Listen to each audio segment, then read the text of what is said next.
Ядуу тариачин Жан Франкд эмгэн хүмсний өндөг эд баялаг авчирсан түүх. Аз авчирсан хоосорлоос дэлхийн баячуудын игнэнд шилжиж чадсан Францын тариаланч Жан Франкийн сонирхолтой ажил амьдралын түүхийг танд өгүүлье. Францын Бургундийн нутаг Дарс амтад загвараа алдартай. Усан үзмийн тариаланч Жан Франкд нэгч захиалга ирээгүй болохоор тэрээр усан үзмийн хураасанчгүй. Хавь ойрын хамаг дуун хорхоо цуглаж түүний усан үзмийг амтархан зоглоно. Бусдад хөөгдсөн бүх эмгэн хүмс ирж итгэхэд Франк буян болог гэж бодно. Тэр өөрөө ч дунтай адил хооллож зөвхөн усан үзэн мэдэж байлаа.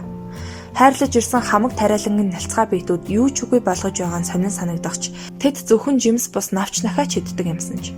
Нүцгэн мөчөр дээр ил бүнжих бөмбөлгийг урд нь олж хаях гэж их л завдагсан. Гэтэл тариалангийн талбайд хаа савгүй цагаан бөмбөлөг ялцах нь сувд цацаж орхио юу гэлтэй харагдана. Энэ бол дунгийн өндөг юм. Гайхалтай үр төлсөг энэ амтан 7 хоног бүр л нэг өндөг гаргадаг. Уг нь Францын зарим нутагт дунгийн махаар нарийн зоог бэлддэг билээ. Харин өндгийг нь ягаад ч юм оошоодаггүй. Идвэл мууяр гэдэг. Хин ч ямар амттайг нь эс мэднэ. Харин Бургундэд бол дун байтгай хясааны мах ч иддэггүй. Жан саваагүй бодолд хөтлөгдөн нэгийг амстал тун тансаг амттай байлаа. Яг л алдарт Орос хилэмний төрс гэсэн үг. Тэрээр өндөгнөөс хандлаа идэв. Хэрвээ ресторанд ингэж зоогсон бол дор хаяж 1000 франк өрөх байсан биз. Ингээд Жан хамаг өндгийг хаман авахд килограмм гаруй болжээ. Саарл эмгэн хүмс гэдэг тариаланчдын заналт дайсан өөрийг нь ийхүү хоосорлоос аврах юм гэж хэн санах вүлээ. Ингээд манер дуун хорхоог өсгөн үржүүлэхээр шийджээ. Тэгээд зохиогчийн эрхийн газарт очин бүтээгдэхүүний дээжээ толилуулав. Түүнээс өөр хэн ч эмгэн хүмс үржүүлж төрсийг нь зарж болохгүй.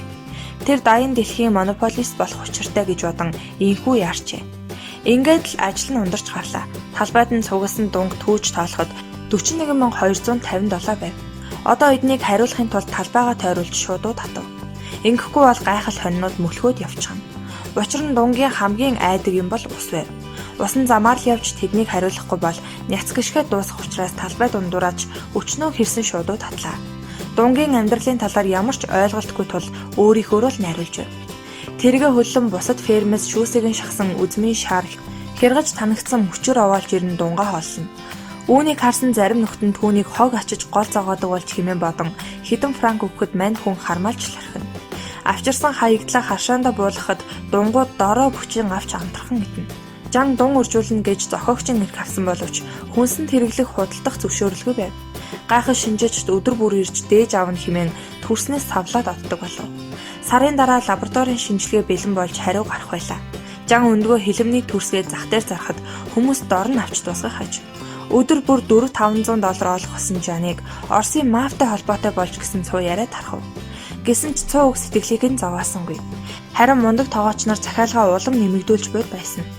Тэд арайч Орос төрс биш юм. Гэхдээ үйлчлүүлэгчдэд таалагдж байгаа. Энэ армян төрснөөсөө ахиухныг аваад ирээрэй. Чиний цаана байгаа улс бидэнд хамаагүй гэлцэн. Жанд цагдаагийн дуудлага ирсэн ч үйл ажиллагааны патент нь ирж түүнийг хамгаалсан юм.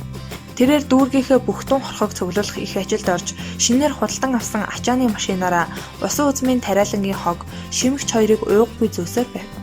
Ууггүй Жан хоосорсон хөрш фермүүдийн талбайгч мөн түрээслэн авч дунгаар дүүргэв. Эмгэн хүмс нь тэжээл авчирхаас өөр ямар ч арчилгаа маллага шаарддаггүй дээр хүйс гэж огт байхгүй.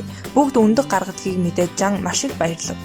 Дун бүр үйлдвэрлэгч учраас 1 сая дун хорхоо нь 7 хоногт 3 тонн өндөг өгчлөө. Энэ нь 60,000 сая буюу $1.5 сая болж байв. Ашиг их олохын хэрээр ажиллаад ирэхгүй басан Жан Алжираас 100 ажилчид хөсөлж арай ядан ажлаа амжуулах боллоо.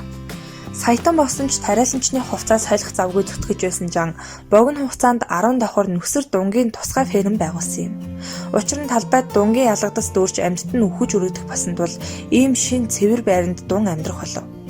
Дун цэвэр талбайд зугаалж хоолндоо ирэх хооронд нь талбайг угаачихна. Зугаалахаар явхад хоолны талбайг нь цэвэрлэчихнэ. Өндөг гаргадаг тусгай газар хүртэл бэлдсэн тул цуглуулахын зовлонгүй болов. Энэ бүхний эцэст 2.5 сая дунтай фермд нь цагаан халааттай дээд боловсралтай 30 ажилтан л хөдөлмөрлөнө. Үйл ажиллагаа нь өндөр түвшинд автоматчлагдсан электрончсон Коклай гэх энэ ферм өнөөдөр дунгийн өндөгний монополист болсон юм. 7 хоногт 8 тонн өндөг нийлүүлдэг нь дэлхийн эрэлт хэрэгцээг бүрэн хангадаг.